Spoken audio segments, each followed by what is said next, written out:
حاضرین و سامعین، اللہ رب العزت کے فضل و کرم سے آج رمضان المبارک کے اس مقدس مہینے کی 17ویں شب میں ہمارے ہاں نماز تراویح میں قرآن مجید کا جو حصہ پڑھا گیا ہے وہ پورے 21ویں پارے پر مشتمل ہے۔ سب سے پہلے سورہ العنکبوت کے جو رکوع 21ویں پارے میں ہیں ان کی تلاوت کی گئی ہے۔ اس کے بعد قرآن مجید کی انتہائی مشہور و معروف سورہ مبارکہ، اس کا نام سورہ روم ہے،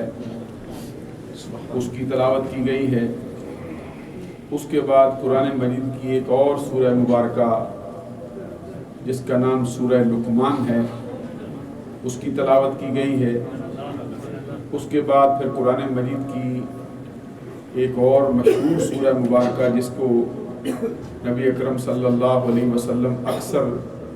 جمعۃ المبارک کے دن فجر کی نماز میں تلاوت فرمایا کرتے ہیں، اس کا اسم گرامی سورہ سجدہ ہے، وہ تلاوت کی گئی ہے۔ اس کے بعد یہ تینوں صورتیں جو مسلسل ابھی آئی ہیں اور اس سے پہلی دو صورتیں بھی، یہ ساری کی ساری اپنے نزول کے اعتبار سے مکی صورتیں ہیں۔ اس کے بعد قرآن مجید کی ایک انتہائی مشہور و معروف سورہ مبارکہ جس کے اندر ایسی مشہور و معروف آیات ہیں جو قریب اہل اسلام کی زبانوں پر ہیں، سورۃ الاحزاب، اس کی تلاوت کی گئی ہے۔ یہ اپنے نزول کے اعتبار سے مدنی صورتوں میں سے ہے۔ اس کے اندر 9 رکوع ہیں، 73 اس میں آیات ہیں۔ آج اس کا جو حصہ تھا 21ویں پارے میں، اس کی تلاوت کی گئی ہے۔ کل انشاءاللہ العزیز 22ویں پارے سے اس کا آغاز ہوگا۔ وَمَنْ يَقْنُتْ مِنْكُنَّ لِلَّهِ وَرَسُولِهِ وَتَعْمَلْ صَالِحًا نُؤْتِهَا أَجْرَهَا مَرَّتَيْنِ وَآتَدْنَا لَهَا رِزْقًا كَرِيمًا يَا نِسَاءَ النَّبِيِّ لَسْتُنَّ كَأَحَدٍ مِّنَ النِّسَاءِ إِنِ اتَّقَيْتُنَّ فَلَا تَخْضَعْنَ بِالْقَوْلِ فَيَطْمَعَ الَّذِي فِي قَلْبِهِ مَرَضٌ وَقُلْنَ قَوْلًا مَّعْرُوفًا وَقَرْنَ فِي بُيُوتِكُنَّ وَلَا تَبَرَّجْنَ تَبَرُّجَ الْجَاهِلِيَّةِ الْأُولَىٰ وَأَقِمْنَ الصَّلَاةَ وَآتِينَ الزَّكَاةَ وَأَطِيعْنَ اللَّهَ وَرَسُولَهُ إِنَّمَا يُرِيدُ اللَّهُ لِيُذْهِبَ عَنكُمُ الرِّجْسَ أَهْلَ الْبَيْتِ وَيُطَهِّرَكُمْ تَطْهِيرًا۔ یہاں سے اس کا آغاز کیا جائے گا اور یہ پورا 22واں پارہ اللہ کے کرم سے پڑھنے کا شرف و اعزاز حاصل ہوگا۔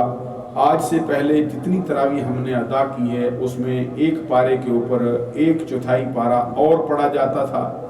تو آج اس کی منزل کا تھوڑا سا تبدیلی کی گئی ہے۔ آج کے بعد وہ جو اوپر 1/4 حصہ ہوتا تھا اس کو چھوڑ دیا گیا ہے اور ہر روز انشاءاللہ العزیز ایک ہی پارے پر منزل مشتمل ہوگی۔ اللہ تعالیٰ عمل کی توفیق عطا فرمائے۔ یہ چند ایک سوالات ہیں، اس کا جواب آپ کی خدمت میں پیش کیا جاتا ہے۔ حضرت درود و سلام پڑھیں۔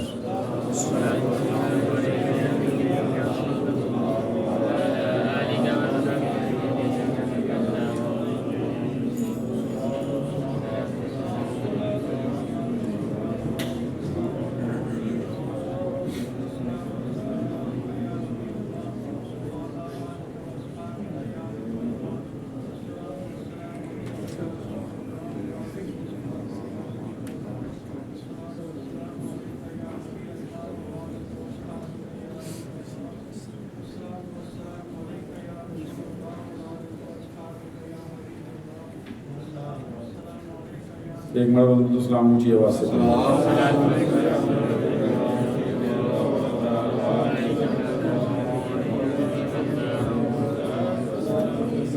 ماشاءاللہ بڑا اچھا سوال کیا ہے۔ پہلا سوال یہ ہے، کہتے ہیں کہ حضرت فاروق اعظم رضی اللہ تعالی عنہ نے حضرت حذیفہ بن یمان رضی اللہ تعالیٰ عنہ، جو ایک بڑے مشہور و معروف صحابی ہیں جن کی مرویات سے کچھ حدیثیں اہل بیت کی شان میں بھی آپ کو سنایا کرتا ہوں، یہ وہ صحابی ہیں جن کو نبی اکرم صلی اللہ علیہ وسلم نے منافقین کا علم سب سے زیادہ عطا فرمایا۔ ان کو منافقوں کے بارے میں زیادہ علم عطا کیا ہے دوسرے صحابہ کرام کی نسبت۔ یہ ان کا شرف ہے اور یہ ان کا اعزاز ہے اور یہ ان کی ایسی خصوصیت ہے جو جزوی اعتبار سے ان کو عطا کی گئی۔ کہتے ہیں فاروق اعظم رضی اللہ تعالیٰ عنہ نے ان سے ایک مرتبہ پوچھا تھا کہ حذیفہ بتاؤ کیا نبی اکرم صلی اللہ علیہ وسلم نے مجھے منافقین میں تو نہیں رکھا؟ اس سے اندازہ ہوتا ہے کہ نفاق کس قدر گہرا مرض ہے، کس قدر باریک چونٹی کی چال چل کے بندے کے اندر گھس جاتا ہے۔ اس سے ہمیشہ کنارہ کش رہنا چاہیے اور اس کے اوپر بڑی گہری نظر رکھنی چاہیے، کہیں ہمارے اندر نفاق کا کوئی مرض شامل تو نہیں ہوگا۔ اس کے جواب میں پھر حضرت حذیفہ نے کہا فاروق اعظم رضی اللہ تعالیٰ عنہ سے کہ نبی اکرم صلی اللہ علیہ وسلم نے ایسا نہیں کیا، آپ کو سرکار نے مومنوں میں رکھا، اور ساتھ یہ کہا کہ آئندہ سے اس طرح کا سوال مجھ سے نہ کرنا۔ ٹیچرز پوچھتے ہیں کہ منافق ہونا ایک انتہائی چھپی ہوئی برائی ہے، ہم اس سے کیسے بچ سکتے ہیں؟ آپ کو معلوم ہے کہ تمام برائیوں سے بچنے کے لیے ایک ہی ہمارے پاس حل ہے، وہ یہ ہے لَقَدْ كَانَ لَكُمْ فِي رَسُولِ اللَّهِ أُسْوَةٌ حَسَنَةٌ۔ اللہ تبارک و تعالیٰ فرماتا ہے اے ایمان والو تمہارے لیے ہمارے نبی صلی اللہ علیہ وسلم کی زندگی بہترین نمونہ ہے، ان کی سنتوں پہ عمل پیرا ہو جاؤ اور ان کے دامن میں پناہ لے لو، اللہ تبارک و تعالیٰ تمہیں ہر برے راستے سے محفوظ رکھے۔ سوال نمبر 3 یہ کیا گیا، کہتے ہیں انٹرنیٹ پر ایک بات چل رہی تھی کہ نماز کے دوران اتحیات کے بعد تشہد جب بندہ پڑھ لیتا ہے تو پھر اس کے بعد جو دعا مانگی جاتی ہے قرآن اور حدیث سے جو ثابت ہو، جس طرح رب اجعلنی مقیم الصلاة ومن ذریتی ربنا وتقبل دعا ربنا اغفر لی ولوالدی وللمؤمنین یوم یقوم الحساب، یا پھر یہ دعا مانگی جاتی ہے ربنا آتنا فی الدنیا حسنہ وفی الآخرۃ حسنہ وقنا عذاب النار، یا پھر یہ دعا مانگی جاتی اللہم انی ظلمت نفسی ظلما کثیرا ولا یغفر الذنوب الا انت فاغفر لی مغفرۃ من عندک وارحمنی انک انت العزیز الحکیم، یا وارحمنی انک انت الغفور الرحیم۔ عام طور پر یہ 3 دعائیں اتحیات کے آخر میں شامل کی جاتی ہیں، اور ان کا جو شامل کرنا ہے یہ مستحب عمل ہے۔ اگر کوئی بندہ اس کو چھوڑ بھی دیتا ہے تو اس کی نماز کے اندر کسی قسم کی کوئی قباحت کا مسئلہ نہیں، لیکن اس کا پڑھنا نبی اکرم صلی اللہ علیہ وسلم اور آپ کے صحابہ کی سنت ہے۔ سوال یہ کیا گیا ہے کہ اگر کوئی بندہ عربی زبان کے اندر یا قرآن اور حدیث سے کوئی دعا ہٹ کے یہاں پہ مانگتا ہے تو کیا اس کا مانگنا جائز ہے؟ یہ قطعی طور پر جائز نہیں، کیونکہ اپنی زبان کے اندر اردو شامل کر لینا، انگریزی شامل کر لینا یا کوئی اور زبان اس کے اندر داخل کر دینا یہ نماز کی شان کے منافی ہے۔ اور جو بندہ اس طرح کا کلام کرتا ہے جیسے عام بندوں سے کلام کیا جاتا ہے، اس طرح کی کوئی دعا مانگتا ہے جس طرح عام بندوں سے مانگی جاتی ہے، تو پھر اس کی وجہ سے بندے کی نماز جو ہے وہ باقی نہیں رہے گی، فاسد ہو جائے گی۔ اس کے لیے نماز کو دہرانا، یعنی وہ نماز اس کی واجب الاعادہ ہوتی ہے، اس کو دوبارہ پڑھنا پڑتی ہے، کیونکہ آج تک یہ کسی صحابہ کرام سے یا اس طرح سے کسی سے یہ ثابت نہیں کہ اس نے ہٹ کر کسی اور زبان کے اندر کبھی دعا کی ہو۔ پہلے ایک نظریہ ہمارے بعد اسلاف نے اٹھایا تھا کہ جن بندوں کو قرآن مجید پہ بہت زیادہ دسترس حاصل ہو گئی ہے، یعنی قرآن مجید کا لفظ بولا جائے تو پھر اس کی فصاحت کو، اس کی بلاغت کو سمجھ جاتے ہیں، تو کہتے ہیں ان کا دل اس کے اندر لگ جاتا ہے، تو پھر وہ بہتر ہے کہ وہ نماز عربی زبان کی بجائے، قرآن کی بجائے پھر فارسی زبان میں نماز پڑھے۔ لیکن یہ ان کی بہت بڑی ان سے خطا سرزد ہوئی، جس سے بعد میں انہوں نے پھر جو ہے وہ اس سے رجوع کر لیا تھا، کیونکہ نماز کے اندر وہی الفاظ دہرائے جائیں گے جو نبی اکرم صلی اللہ علیہ وسلم سے ثابت ہیں، یا پھر آقا کونین صلی اللہ علیہ وسلم کے ثبوت میں صحابہ کرام کا عمل ہم کو دستیاب ہوتا ہے۔ اس کے علاوہ کسی اور زبان کے اندر دعا کرنا جائز نہیں۔ رہ گئی یہ بات کہ عام دعاؤں کے اندر بندہ کون سی دعا مانگے، عام دعاؤں میں اپنی زبان کے اندر دعا مانگنا یہ بھی انتہائی اچھا عمل ہے، کیونکہ آپ کو معلوم ہے کہ بعض اوقات آپ عربی میں دعا مانگتے ہیں تو آپ کو معلوم ہی نہیں بھی آپ کیا پڑھ رہے ہیں، اس لیے یا تو آپ کو معلوم ہونا چاہیے، یہ نہیں کہ بھئی آپ اس دعا کو مانگیں گے تو آپ کو ثواب نہیں ملے گا، یہ شرط قبولیت نہیں ہوگا، آپ مانگ رہے ہیں عقائد کے اعتبار سے نبی اکرم صلی اللہ علیہ وسلم کی سنت سمجھتے ہوئے، جیسے ربنا لا تؤاخذنا ان نسینا او اخطأنا ربنا ولا تحمل علینا اصرا كما حملته على الذين من قبلنا ربنا ولا تحملنا ما لا طاقة لنا به واعف عنا واغفر لنا وارحمنا انت مولانا فانصرنا على القوم الكافرين۔ اگر آپ کو اس کا مکمل مفہوم بھی آتا ہو تو پھر دیکھیے آپ کو نماز میں کیا لطف آئے گا. جب آپ جاتے ہیں خانہ کعبہ کا حج کرنے کے لیے، عربی زبان کے اندر رٹی رٹائی دعائیں آپ مانگتے رہتے ہیں، آپ کو معلوم نہیں میں کر کیا رہا ہوں. تو اس لیے ضروری ہے کہ بندے کو معلوم ہو کہ وہ کیا مانگ رہا ہے. اس کے لیے مجھے ایک مولانا روم رحمۃ اللہ علیہ کی ایک آیت جو ہے وہ یاد آتی ہے. وہ فرماتے ہیں کہ ایک مرتبہ ایک بندہ جو بہرا ہوتا ہے، جس کے کان قوت سماعت نہیں ہوتی، وہ ایک مریض کا پتہ لینے کے لیے چلا گیا اور دل میں وہ سوچتا رہا کہ میں اس سے جا کے یہ کہوں گا، وہ جواب میں پھر یہ جواب دے گا، پھر میں یہ کہوں گا، پھر وہ جواب میں یہ کہے گا، تو پھر میں اس کی جو صورت ہے وہ دریافت کر کے واپس چلا آؤں گا. جب وہ وہاں پہنچا تو اس نے جا کے اسے کہا جناب کیا حال ہے؟ تو اب اس نے آگے سے، وہ بڑی تکلیف میں، تو اس نے کہا مر رہا. وہ کہتے اللہ کا شکر ہے. ہنس تو دو تھوڑا سا مجھے، یعنی اس کا وجہ یہ تھی کہ اس کو سمجھ ہی نہیں آ رہی میں کیا کہہ رہا ہے. اس نے کہا آج کل علاج کس ڈاکٹر کا کروا رہے ہو؟ کہتے ہیں اسرائیل علیہ السلام. وہ کہتے ہیں وہ بہت اچھے ڈاکٹر ہیں. لیکن بعض اوقات ایسا ہوتا ہے کہ وہ آگے سے سننے والا بندہ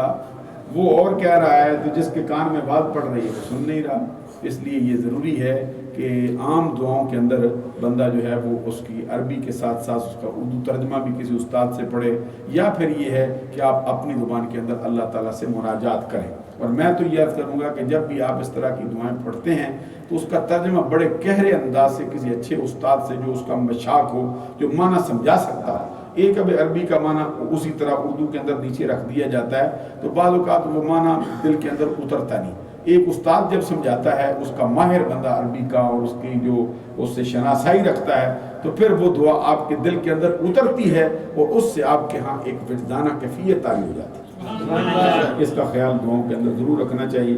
اگلا سوال یہ کیا گیا، کہتے ہیں مشائخ جو ورد بتاتے ہیں، جیسے قرآن پاک کی کوئی آیت یا اسماء الحسنہ، یا اس کی تعداد بھی پھر آپ مقرر کر دیتے ہیں. بعض اوقات ایسی تعداد ہوتی ہے کہ وہ اصحاب بدر کی تعداد کے بارے میں کہتے ہیں وہ 313 مرتبہ پڑھ لو، یا پھر بسم اللہ الرحمن الرحیم کے جو حروف ہوتے ہیں ان کی جو عددی قیمت ہوتی ہے 786 یا 787 مرتبہ کہتے ہیں پڑھا کرو، یا پھر وہ کہتے ہیں بھائی اس کو 99 مرتبہ پڑھا کرو، یا پھر کہتے ہیں کہ اس کو 70 مرتبہ پڑھا کرو. جس طرح کی حدیثوں میں بہت سے اوراد کے بارے میں یہ آیا ہے کہ 70 مرتبہ فلاں جو ہے وہ ورد نبی اکرم صلی اللہ علیہ وسلم کرتے تھے، یا پھر یہ کہا جاتا ہے کہ اس کو 100 مرتبہ پڑھا کرو. اس کے بارے میں بہت سی روایات کے اندر یہ بات آئی. تو کہتے ہیں کہ اس کی پڑھنے والے سے بعض اوقات اس کی تعداد جو ہے وہ اوپر نیچے ہو جاتی ہے. انہوں نے لکھا ہے کہ اس کا پڑھنے والا وہ اس تعداد سے اوپر نیچے نہیں ہوتا. اگر 325 مرتبہ پڑھتا ہے تو صرف اتنی مرتبہ پڑھے گا، اور کئی مرتبہ پڑھنے والے کو پتہ ہی نہیں ہوتا کہ وہ کیا پڑھ رہا ہے، کیا اس کا ترجمہ پتہ نہیں ہوتا. پھر اس پڑھنے والے کو اس کا کیا فائدہ ہو سکتا ہے. اچھا یہ بات ہے کہ